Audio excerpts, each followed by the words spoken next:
더불어민주당 과학기술정보방송통신위원회 간사로 활동하고 있는 김현입니다. 예, 국무총리 후보자로 내정되시고 또 굉장히 짧은 기간이지만 엄청난 공격으로부터 실핏줄이 터질 정도로 고통스러운 가족들의 말씀을 하신 것을 봤습니다.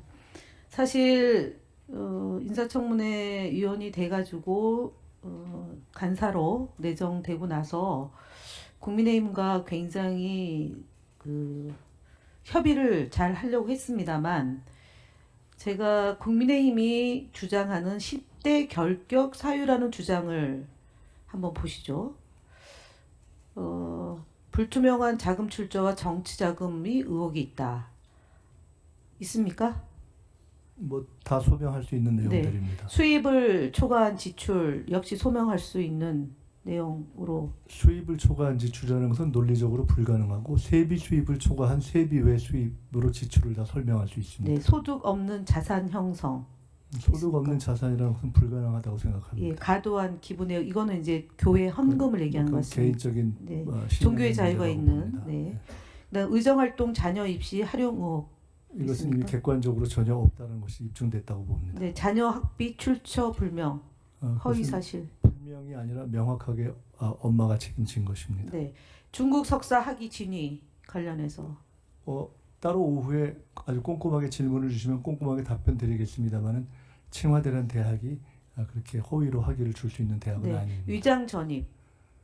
위장 전입할 일이 없습니다. 예, 형사처벌 전가가 있습니다. 결격 사유에 해당됩니까? 민주화운동이라는 것이 예. 있고 정치자금법이 있는데 그것은 아까도 황운하 의원님 말씀 주신 것처럼 총체적으로 제가 그럼에도 불구하고 아쉽고 안타깝게 생각하지만 저는 상당히 부당하다고 생각하는 내용들이 여전히 있습니다. 예, 그다음에 5.18 진상 규명을 위한 미 문화원 점거 농성이 반미 전력이다라는 민주주의를 폄훼하는 주장에 대해서는 동의할 수가 없다. 미문화원 사건이 광주 민주화운동을 세계에 알린 것은 굉장히 우리 민주화운동사에서 뜻깊은 일이라고 생각합니다. 그렇게 생각합니다.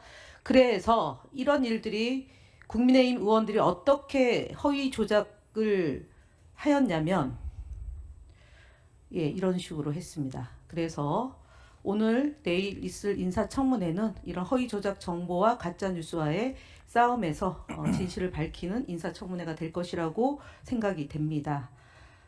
댓글 공작 리박스쿨 지난 대선 과정에서 많이 알려지고 지금도 언론에 계속 나오고 있습니다. 이 내용 총리께서는 지난 대선 과정에서 충분히 알고 계신 내용이죠. 네, 언론에 나온 것 정도는 알고 있지만 아직 누구도 저 충분한 진상은 알지 못하고 있다고 생각하기 때문에. 제가 2012년도 국정원 요원에 의한 댓글 공작을 밝히는 현장에 갔었고, 국정원과 시발단에 의해서 대선에 정치 공작을 했던 거고, 그 다음까지 포함해서 국정원이 개입한 진상 규명을 하기 위한 노력을 기울였습니다. 그것이 2013년도에 시작이 됐지만 지금까지 지난 시기에 2020년 총선에서 그다음 2022년 대선에서 선거 개입을 했다는 흔적이 있고, 이번 대선에서도 국민의힘 후보가 소녀 속 리박스쿨 대표와 관련성이 있다는 것이 족족이 드러나고 있기 때문에 증거가 차고 넘친 이 부분에 대해서 확인을 해 나가야 되는 거라고 생각합니다. 왜 이 문제를 말씀을 드리냐면, 선관위는 중립의 의무가 있고 독립된 조직인데 이 사이에서 벌어졌던 것이 부정선거다라는 내용을 많이 유포를 합니다. 그게 지난 윤석열이 12월 3일 내란을 계엄을 선포했던 배경 중에 하나가 선관위에 의한 부정선거다라는 그 프레임이 있었던 거고요. 그리고 많은 언론에 의해서 그것이 확대 재생산이 되고 댓글 부대가 활약을 펼칩니다. 그래서 이 부분에 대해서 총리가 되셔서 활동을 하게 되면 이 문제를 근절하기 위한 대책 혹시 있으면은 짧게 말씀해 주시기 바랍니다.